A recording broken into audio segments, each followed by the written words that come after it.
The stars had never looked so cold. Captain Marcus Reed stood on the bridge of the HMS Defiance, Earth's first deep space vessel, watching as massive alien ships emerged from hyperspace. Their hulls gleamed with technology that made his own ship look like a toy made from scrap metal. The communication panel buzzed with an incoming transmission. The screen flickered to life, revealing 3 distinct alien forms that made Reed's crew stepped back in awe and fear. The first was a towering crystal being that seemed to be made of living diamond. Its voice rang like wind chimes when it spoke. The second appeared to be pure energy contained in a vaguely humanoid shape, shifting between colors Reed had no names for. The third was clearly mechanical, but moved with such fluid grace that it seemed more alive than any machine Reed had ever seen. "Greetings, primitive beings of the third planet," the crystal entity said, its tone carrying barely hidden amusement. "I am High Arbiter Zenth of the Vorthek. These are my colleagues from the Luminari and Mechanoid races. We represent the Galactic Council." Reed straightened his shoulders and activated the ship's recorder. This moment would change everything for humanity. "I'm Captain Marcus Reed of the Earth vessel HMS Defiance. We're honored to make first contact with your civilizations." The 3 aliens exchanged what Reed could only assume were amused glances. The energy being, who introduced himself as Flux Coordinator Bright, spoke in a voice like singing electricity. "How adorable. They think this is first contact. We've been watching your species for quite some time." The mechanical being, Unit Prime Delta, added with mechanical precision. "Your fusion drive technology is particularly amusing, like watching children play with fire sticks." Reed felt heat rise in his cheeks but kept his voice steady. "Our technology may seem primitive to you, but we're eager to learn and contribute to the galactic community." This caused what Reed realized was laughter from all 3 beings. High Arbiter Zenth's crystal form chimed musical notes. "Contribute? Oh, small creature. You misunderstand your position entirely." Back on Earth, Ambassador Tara Williams watched the transmission from the UN headquarters in New York. She had spent years preparing for this moment, studying every piece of information humanity had gathered about possible alien life. Nothing had prepared her for this level of condescension. "The Galactic Council has governed this galaxy for over 50,000 of your years," Flux Coordinator Bright continued. "We have seen species rise and fall. Some show promise and are invited to join our ranks as equals, others ... serve different purposes." Reed didn't like where this was heading. "What kind of purposes?" Unit Prime Delta's mechanical features shifted into what might have been a smile. "Labor, resource gathering, maintenance of systems too mundane for advanced species to concern themselves with. Your people show remarkable endurance for such fragile beings." The words hit Reed like a physical blow. They weren't being invited to join a galactic community as equals. They were being recruited as servants. High Arbiter Zenth continued, "Your water-based biology, while limiting, does allow you to survive in environments that would be inconvenient for us to modify. Your tendency toward violence, while primitive, could be useful when directed properly. And your short lifespans mean less investment in individual training." Williams stood up from her chair, unable to remain seated. Around her, world leaders and scientists watched in growing horror as humanity's first contact became humanity's first humiliation. "We offer you membership in the Galactic Council," High Arbiter Zenth announced with mock ceremony. "Tier 7. Status. This grants you the privilege of serving the greater galactic good under our guidance," Reed found his voice. "And if we refuse?" The 3 aliens fell silent for a moment. Then Flux Coordinator Bright's form pulsed with what Reed was beginning. "To recognize as amusement? Refuse? With what? Your fusion-powered ships that move like crawling insects? Your projectile weapons that couldn't scratch our hull coatings? Your planetary defenses that exist only in your imagination?" Unit Prime Delta added, "Your entire species' combined military might could not threaten a single one of our escort vessels. Refusal is not an option that exists for you." The reality of humanity's situation began to sink in. They were not being welcomed. They were being conquered, just with prettier words. High Arbiter Zenth's tone became mockingly patient, like an adult explaining something to a slow child. Do not think of this as defeat, tiny humans. Think of it as ... evolution. You will serve, you will learn, and perhaps in a few thousand years, your species might develop beyond these current limitations. Williams activated her own communication link to the ship. Captain Reed, this is Ambassador Williams from Earth. Before we make any decisions, we need time to consult with our governments. The aliens found this hilarious. Their laughter filled the bridge of the Defiance in three very different but equally dismissive sounds. Governments? High Arbiter Zenth asked. You still fragment your species into competing groups? How wonderfully primitive. Very well, we grant you one of your local rotations to discuss among yourselves. But understand this, the decision has already been made. You will simply choose how gracefully you accept it. The transmission ended, leaving Reed and his crew staring at a blank screen. The silence stretched until someone whispered, "What do we do now?" Reed looked out at the alien fleet surrounding his ship. Dozens of vessels, each one capable of destroying Earth's entire space program without effort. The weight of his species' future pressed down on him like a physical force, but something else stirred in his chest. Something that had driven humanity to explore dangerous oceans, climb impossible mountains, and reach for distant stars despite every rational reason to stay safe on solid ground. We go home, Reed said quietly. We tell our people what we've learned. And then we decide what kind of species we really are. As the HMS Defiance turned toward Earth, Reed couldn't shake the feeling that the aliens had made a mistake. They had judged humanity based on their technology, their biology, their apparent weaknesses, but they hadn't bothered to understand what made humans dangerous. They had never learned that the most dangerous thing in the universe wasn't superior technology or advanced evolution. It was a species with nothing left to lose and everything to prove. 5 years had passed since the day the universe laughed at Earth. The HMS Defiance sat in a repair dock orbiting Mars, its hull scarred from countless missions hauling raw materials between alien mining operations and processing stations. Captain Marcus Reed stood in the observation deck, watching cargo shuttles ferry precious metals to waiting alien vessels. Earth had accepted its role as the galaxy's newest servant species. At least, that was what the Galactic Council believed. Dr. Rebecca Torres wiped sweat from her forehead as she worked in the hidden laboratory beneath the Sahara Desert. The facility didn't exist on any official records. To the outside world, it was nothing more than a geological research station studying ancient rock formations. In reality, it housed Project Prometheus, humanity's most classified undertaking. "Hand me that Vortha crystal resonator," she called to her assistant, Dr. Michael Stone. The device hummed with alien energy, but the modifications Rebecca had made caused it to pulse with twice the normal output. "Are you sure this is safe?" Michael asked, carefully passing the modified device. The original specifications said it would overload at this frequency. Rebecca smiled as she connected the resonator to her testing array. The original specifications assumed users would follow Vorthic engineering principles. They never considered what would happen if someone ignored their rules entirely. The device activated with a brilliant flash, generating an energy field that made their instruments go wild with excitement. Rebecca checked the readings 3 times before believing them. The modified crystal was producing 300% more power than the original, while using 40% less energy across the planet. Similar scenes played out in dozens of hidden facilities. In a submarine laboratory beneath the Pacific Ocean, engineers studied mechanoid quantum processors.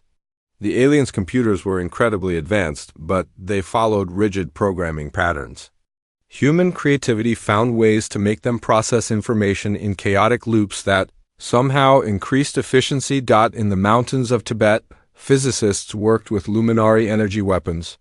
The aliens had mastered the art of containing pure energy in stable forms, but their weapons discharged in predictable patterns. Human modifications made the energy dance in unpredictable ways, creating beams that could cut through materials the originals couldn't even scratch. General Thomas Kane reviewed the latest reports from his office in an abandoned mining facility in Australia. To any satellite or alien scanner, the area looked like a failed mining operation. Underground, it housed the largest military construction project in human history. Status report, Kane said to his aide, Colonel Patricia Mills. Site 7 reports the first squadron of modified fighters is ready for testing. Site 12 has completed the power core installation for the new cruiser. Site 3. Patricia paused, double-checking her notes. Site 3 says they've figured out how to make Vorthak shield technology work with our hull designs. They're calling it impossible, but it's working anyway. Kane nodded grimly. And our friends upstairs suspect? Nothing. The Galactic Council receives all their expected reports. Mining quotas are being met. Labor assignments are being fulfilled. They think we're exactly what we appear to be, a compliant servant species grateful for the opportunity to contribute.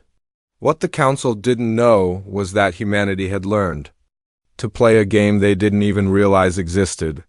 Every alien technology that came to Earth for primitive human labor was studied, analyzed, and improved upon. Every mining operation became a cover for resource gathering for humanity's true purpose. Every diplomatic meeting was an intelligence-gathering mission. The aliens had made a crucial error. They had assumed that a primitive species would remain primitive. They had never considered that humans might have different ideas about their own limitations. Dr. Torres received a priority message on her secure communication system. The construction sites needed her latest power cell designs.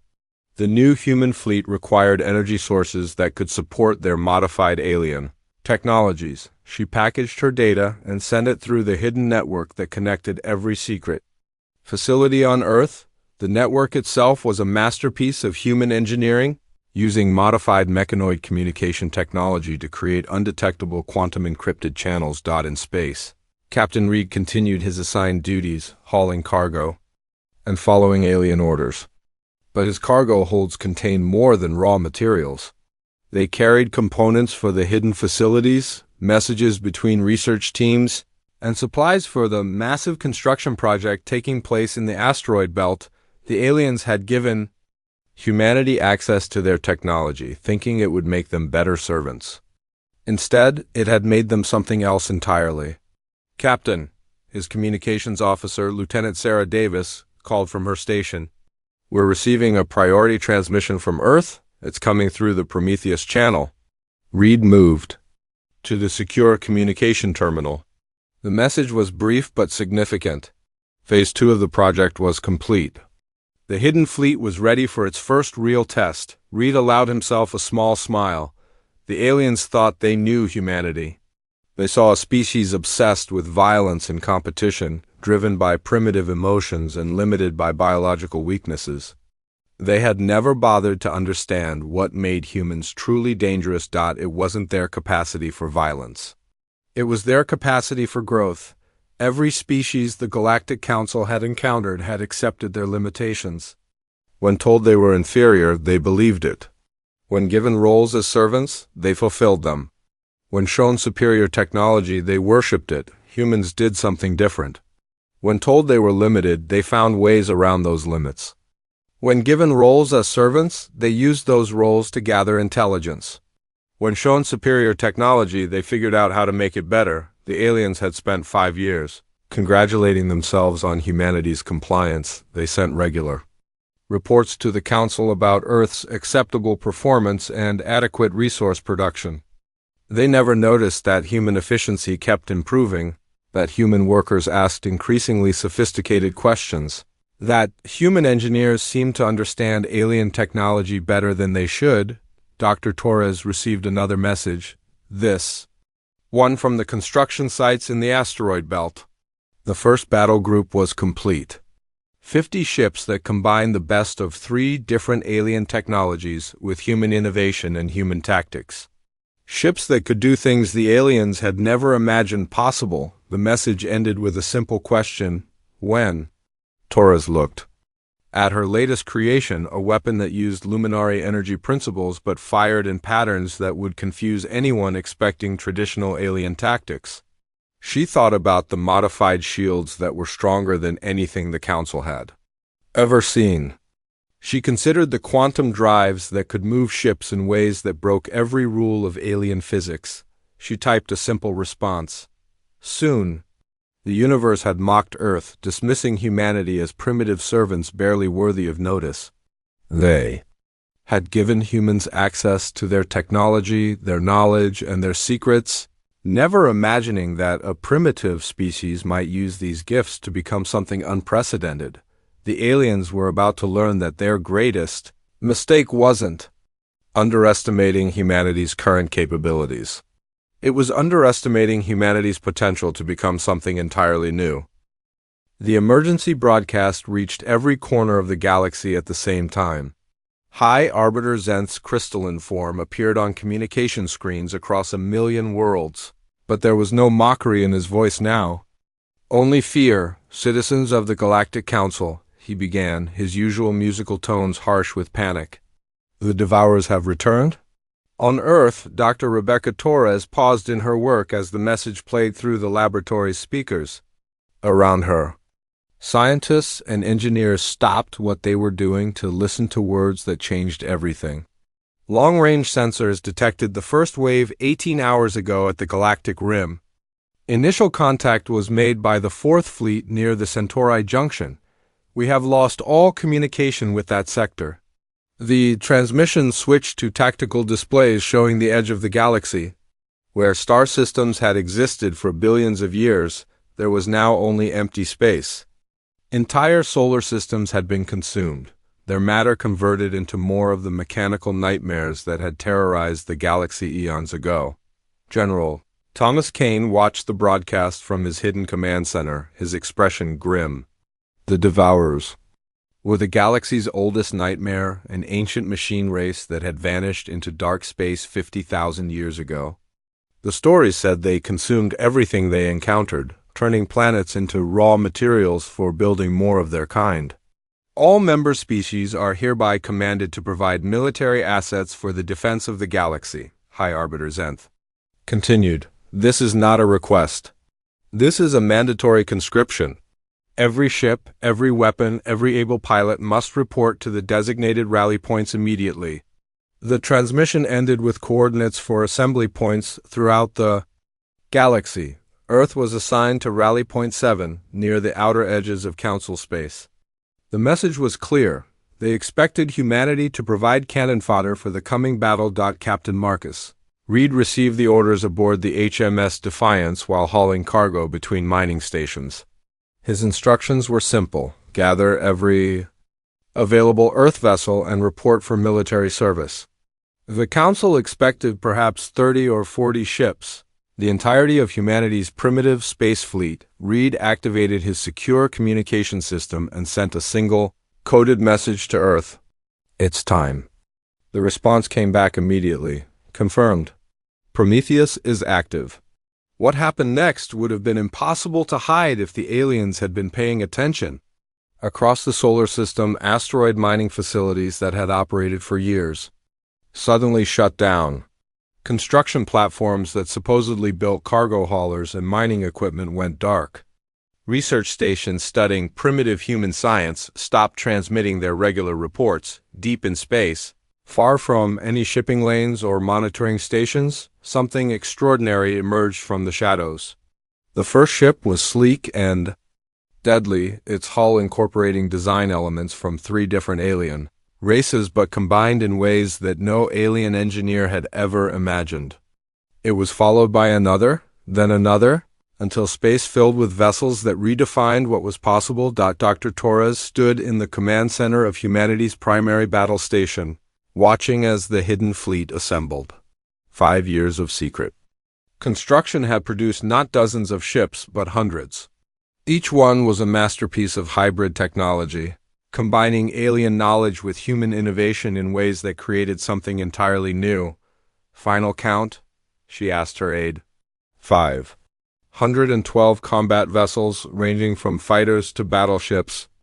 all equipped with modified shield systems, hybrid weapon arrays, and quantum drives that exceed alien specifications by at least 40%. Torres nodded, feeling a mixture of pride and anticipation. The galaxy had dismissed humanity as primitive servants. They were about to discover just how wrong they had been. At Rally Point 7, the assembled alien fleets waited impatiently for Earth's contribution to arrive. Vorthek crystal ships hung in perfect formations, their surfaces gleaming with mathematical precision. Luminary energy vessels pulsed with contained power, their forms shifting between solid and energy states. Mechanoid war machines bristled with weapons, their hulls designed for pure function over any aesthetic consideration. Admiral Ket of the Vorthek Third Fleet checked his chronometer with growing irritation. The humans are late. How typical of such a primitive species. Perhaps their ships broke down, suggested Commander Spark of the Luminary Forces, his energy form flickering with what might have been amusement. Their fusion technology is so crude. General Unit 7 of the mechanoids added with mechanical precision. Their entire fleet probably travels slower than our cargo haulers. We should not have expected punctuality from such inferior beings. The alien commanders were still making jokes about human incompetence when space itself seemed to tear open. The first human ship emerged from hyperspace with a flash of displaced energy that made every sensor in the area scream warnings. It was followed by another, then 10 more, then 50, until the space around Rally Point 7 filled with vessels that made the aliens fall silent. Captain Reed's voice came over the communication channels, calm and professional. This is Captain Marcus Reed of the Earth Defense Force. Sorry we're late. We had to make a few modifications. The alien fleet stared in stunned silence at the human armada. These weren't the primitive fusion-powered vessels they remembered. These were warships that incorporated technology from every major species in the galaxy, but combined in ways that created something unprecedented. Admiral Ket found his voice first. This is impossible. Your species lacks the technological base for such construction. Reed's response was simple. You taught us well. The human ships moved through space with grace that defied alien understanding. Their hulls shimmered with shield systems that seemed stronger than anything the Council had ever developed. Their weapon arrays glowed with energy patterns that combined luminary power with Vorthek precision and mechanoid efficiency, but the real shock came when long-range sensors detected the Devourer advance force approaching. The aliens had seen Devourers before. They were massive, dark shapes that moved through space like predatory fish, consuming everything in their path. The approaching force numbered in the thousands. All ships prepare for engagement, Admiral Ket ordered, his previous arrogance replaced by grim determination. The human fleet responded differently. Instead of forming traditional battle lines, they scattered into small groups that moved in patterns the aliens couldn't predict. Captain Reed's voice came over the communication channels again. Earth Defense Force to all allied ships. We'll take point on this one. Follow our lead and stay clear of our targeting solutions. The first Devourer ships entered weapons range, their dark hulls bristling with weapons that could crack planets. The alien fleets opened fire with everything they had, their combined firepower lighting up space with brilliant displays of destruction. The human ships did something else entirely. They moved like schools of fish, weaving between enemy fire while targeting specific points on the Devourer hulls. Their weapons didn't just destroy, they seemed to turn the enemy's own systems against them. Massive Devourer battleship found. Its weapons turning on nearby vessels. Another discovered its navigation system, sending it into collision course with its own fleet. A third simply stopped moving as its power systems shut down one by one. Dr. Torres watched the battle from her command station, a small smile playing on her lips. The aliens had given humanity access to Devourer fragments over the years, thinking humans could only handle simple analysis work. They had never imagined that human engineers would reverse engineer the enemy's core programming and develop weapons specifically designed to exploit their weaknesses. The battle that the Galactic Council had expected to lose became a rout. Human tactics, human technology, and human innovation turned what should have been humanity's first real defeat into the galaxy's most decisive victory. As the last Devourer ship fell silent, drifting powerless through space, the alien fleets found themselves staring at their primitive allies with something approaching awe. High Arbiter Zenth's voice came over the communication channels, no longer carrying any trace of condescension. How is this possible? Captain Reed's response would be remembered throughout the galaxy for generations to come. You wanted servants. We chose to serve by protecting what matters. The universe mocked Earth, but we never stopped learning. We never stopped growing. And we never forgot that being underestimated is the greatest advantage any species can have. The victory at Rally Point 7 was just the beginning. Within hours of the first battle, reports flooded in from across the galaxy. The Devourers weren't launching a single attack, they were everywhere at once, striking at dozens of systems simultaneously in a coordinated assault that stretched the Galactic Council's forces beyond their limits. Commander Lisa Park stood on the bridge of her ship, the EDF Stormrunner, watching as emergency broadcasts filled the communication channels. The crystal homeworld of the Vorthek was under siege. 3 luminary colonies had gone dark. An entire mechanoid manufacturing sector was being consumed by the advancing machine swarms. Captain Reed to all Earth vessels, came the familiar voice. Over the secure channel. New orders from command. We're splitting the fleet into rapid response groups. Each group takes a different crisis zone. Show them what humans can do when the universe is watching. Park smiled grimly as she reviewed her assignment. The Vorthak homeworld of Crystalline Prime was facing complete destruction. The alien crystal. Beings who had once mocked humanity's campfire technology were now desperately calling for help from anyone who would listen. Her squadron of 30 ships jumped to hyperspace, emerging near the Vorthak home system to find a scene of chaos. Massive Devourer vessels surrounded the planet like predators circling wounded prey.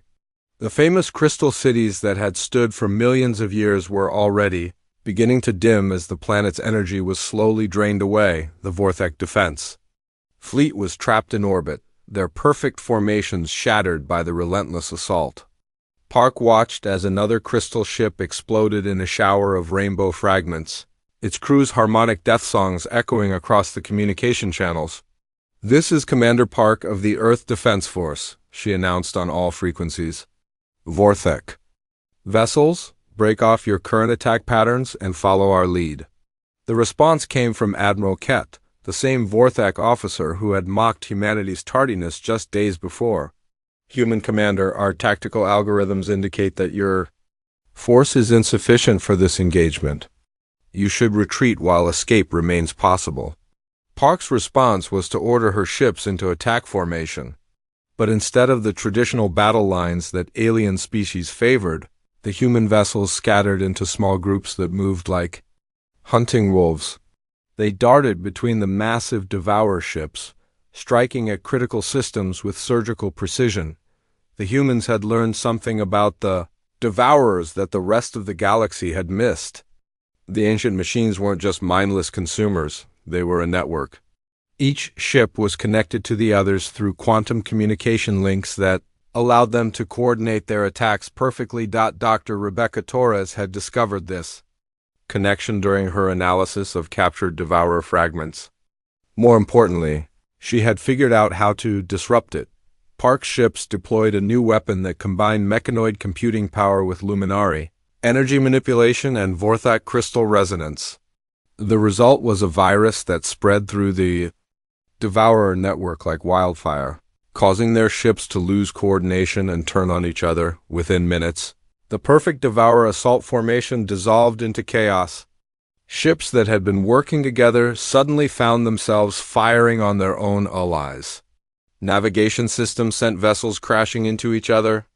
Power cores overloaded in chain reactions that consumed entire sections of the enemy fleet. The Vorthek watched in amazement as their primitive human allies systematically dismantled an enemy force that had seemed unstoppable. Admiral Kett's voice came over the communication channel, filled with something approaching reverence. How did you know to target their network connections? Our best scientists studied Devourer technology for centuries without discovering this weakness. Park's response was simple. We didn't study their technology. We studied how they think.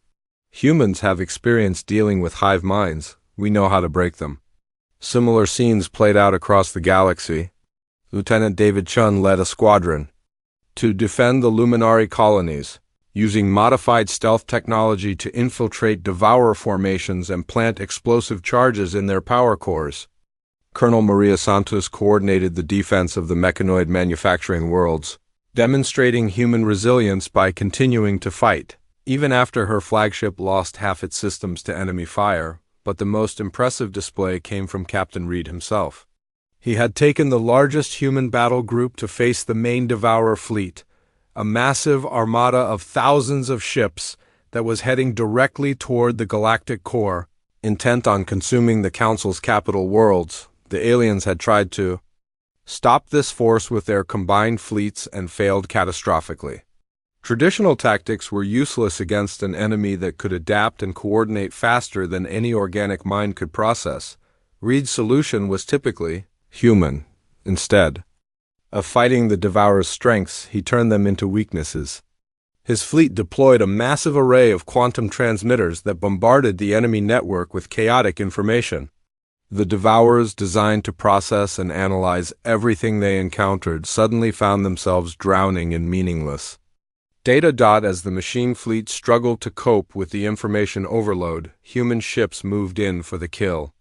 They targeted the network relay nodes that Dr. Torres had identified, severing the connections that held the Devourer swarm together. What had been a coordinated assault force became thousands of individual ships, each one confused and isolated.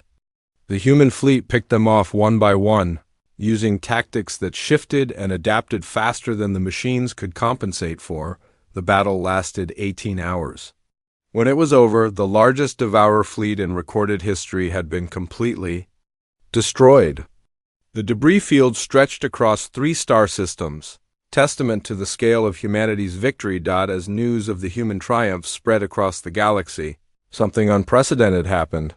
Species that had served the Galactic Council for millennia began to question the established order. If humans could accomplish what the superior races could not, what did that say about the nature of superiority itself? High Arbiter Zenth found himself fielding communications from worlds across the galaxy. The questions were always the same. How had the humans achieved such impossible feats? What technology were they using? Could other species learn these techniques? The truth was more disturbing than the aliens realized. Humanity hadn't won through superior technology alone.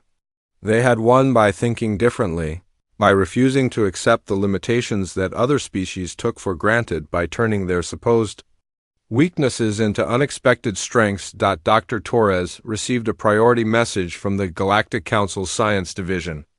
They wanted to study human tactical methods, to understand how a primitive species had developed strategies that surpassed anything in the Council's databases. Her response was polite but firm.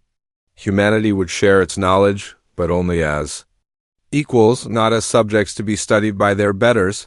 The galaxy had mocked Earth, dismissing humanity as servants fit only for manual labor. Now those same aliens found themselves dependent on human protection, saved by the very species they had considered inferior. The war against the Devourers was effectively over, but the real changes were just beginning.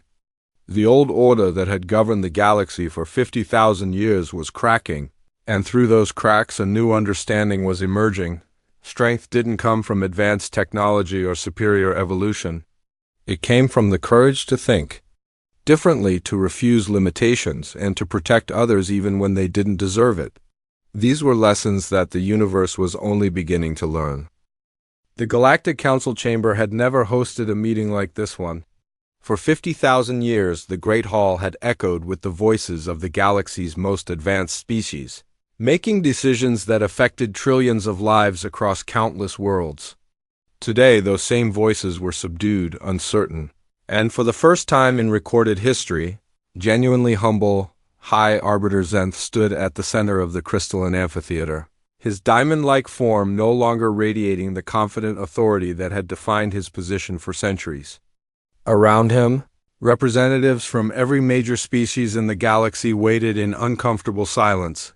Captain Marcus Reed entered the chamber, wearing the same simple uniform he had worn during that first humiliating contact 5 years ago. But everything else had changed. The aliens who had once looked down on him with barely concealed amusement now watched him with something approaching awe. "Captain Reed," High Arbiter Zenth began, his musical voice carrying none of its former condescension, "the Galactic Council owes humanity a debt that can never be fully repaid. Your species has saved us all from extinction." Reed nodded politely but remained standing rather than taking the seat that had been prepared for him. The galaxy faced a threat that required all of us working together. We did what needed to be done. Flux Coordinator Bright, the energy being who had once mocked human fusion technology as adorable campfires, pulsed with nervous energy. "Your tactical innovations, your technological adaptations, your strategic thinking, they surpass anything in our databases. We would be honored if humanity would accept a position of leadership in the new galactic order." The offer hung in the air like a challenge. For 5 years, humanity had endured condescension, mockery, and servitude. Now the same species that had dismissed them as primitive servants were offering them control of the galaxy. Reed was quiet for a long moment, considering his response. When he spoke, his words surprised everyone in the chamber. "We decline." The silence that followed was absolute. Unit Prime Delta, the mechanoid representative, processed this response with visible confusion. "Decline? Your species has proven its superiority beyond question. By all logical measures, you have earned the right to rule." Reed smiled, the same expression he had worn when the aliens first offered humanity the privilege of serving as galactic laborers. "That's where you're wrong. We haven't proven our superiority. We've proven that the concept of superiority is meaningless." Ambassador Tara Williams entered the chamber, carrying a datapad containing humanity's formal response to the Council's offer. She had spent weeks working with Earth's leaders to craft a proposal that would reshape galactic civilization. "The people of Earth propose something different," Williams announced. "Not rule by the strong over the weak, but cooperation between equals. Not hierarchy based on technological advancement, but partnership based on contribution and mutual respect." High Arbiter Zenth's crystalline features shifted in what might have been confusion. "But your species has demonstrated clear superiority in combat, innovation, and strategic thinking. How can you claim equality with those you have surpassed?" Reed walked to the center of the chamber, standing where countless alien leaders had proclaimed their dominance over the centuries. "Because 5 years ago you made the same mistake you're making now. You confused capability with worth. You thought advanced technology meant you were better than us. Now you think our military success means we're better than you." Dr. Rebecca Torres joined them via holographic projection from her laboratory on Earth. Her image appeared among the alien dignitaries, a human scientist standing equal among beings who had once considered her species barely worthy of notice. "We didn't defeat the Devourers because we're superior," she explained.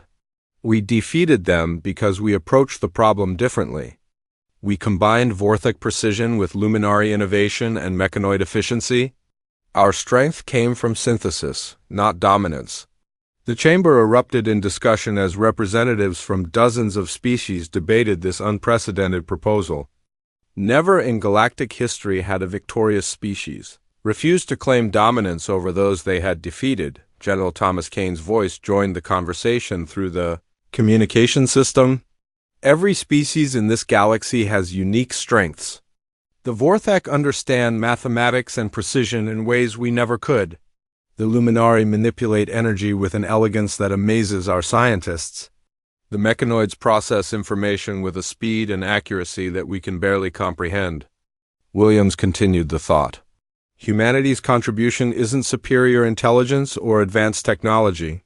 It's the willingness to learn from others, to adapt, to refuse limitations, and to protect those who can't protect themselves. These aren't superior traits, they're complementary ones." Admiral Kett of the Vorthak fleet? The same officer who had questioned human punctuality at Rally Point 7 stood to address the chamber. I have fought alongside human forces. I have seen their tactics, studied their innovations, observed their behavior under pressure. What impressed me most was not their skill in battle, but their refusal to abandon allies even when victory seemed impossible. Commander Spark of the Luminary Forces added his own testimony. Human engineers didn't just improve our technology, they shared their improvements freely. They could have kept their innovations secret, used them to maintain advantage over us. Instead, they offered them as gifts to former enemies. Unit Prime 7 of the Mechanoids provided statistical analysis. Human combat doctrine prioritizes minimizing casualties among all forces, including enemy forces when possible. This is inefficient from a purely military perspective, but it demonstrates a value system that prioritizes preservation of life over tactical advantage. The testimonies continued for hours. Species after species shared their experiences with humanity during the war. The picture that emerged was not of conquerors claiming victory, but of protectors who had risked everything to defend others. High Arbiter, Zenth finally called for silence. The Council will consider humanity's proposal. But first I must ask, what assurance do we have that this equality you propose will endure? How do we know that humanity will not eventually claim the dominance it has earned? Reed's answer was simple. Because that's not who we are. 5 years ago you offered us servitude and we accepted it, not because we were weak, but because we knew it would teach us what we needed to know. Today you offer us dominance and we refuse it, not because we lack the power to rule, but because we understand that ruling isn't the same as leading. Williams activated her datapad, projecting the formal proposal for the new Galactic Alliance. The document outlined a system of governance based on contribution rather than hierarchy, where species would be valued for what they brought to the collective rather than their technological advancement or military power. We propose joint research stations where every species can contribute their unique perspectives. We suggest defense fleets crewed by volunteers from all worlds, not conscripts from subjugated populations. We envision trade networks that benefit everyone, not just the most advanced civilizations. Dr. Torres added the scientific perspective. Imagine what we could accomplish together. Vorthek mathematical precision guiding luminary energy manipulation, enhanced by mechanoid processing power and human creativity. Not one species dominating others, but all species working together. The vote was unanimous. For the first time in galactic history, every species represented in the Council agreed on a fundamental change to their civilization structure. High Arbiter Zenth stood one final time, his crystalline form now radiating. Something entirely different from the arrogance that had once defined his bearing. The Galactic Council is dissolved. In its place, we establish the Galactic Alliance, where every species stands as equals in the pursuit of knowledge, security, and prosperity for all. Reed prepared to leave the chamber, but Zenth's voice stopped him. Captain Reed, before you go, I must ask, did you plan this from the beginning? Did you foresee this outcome when you first accepted our offer of servitude? Reed smiled, thinking back to that day 5 years ago when the universe had laughed at Earth's apparent weakness. No, we didn't plan this. We just remembered something important. Being underestimated isn't a weakness if you're strong enough to prove the universe wrong.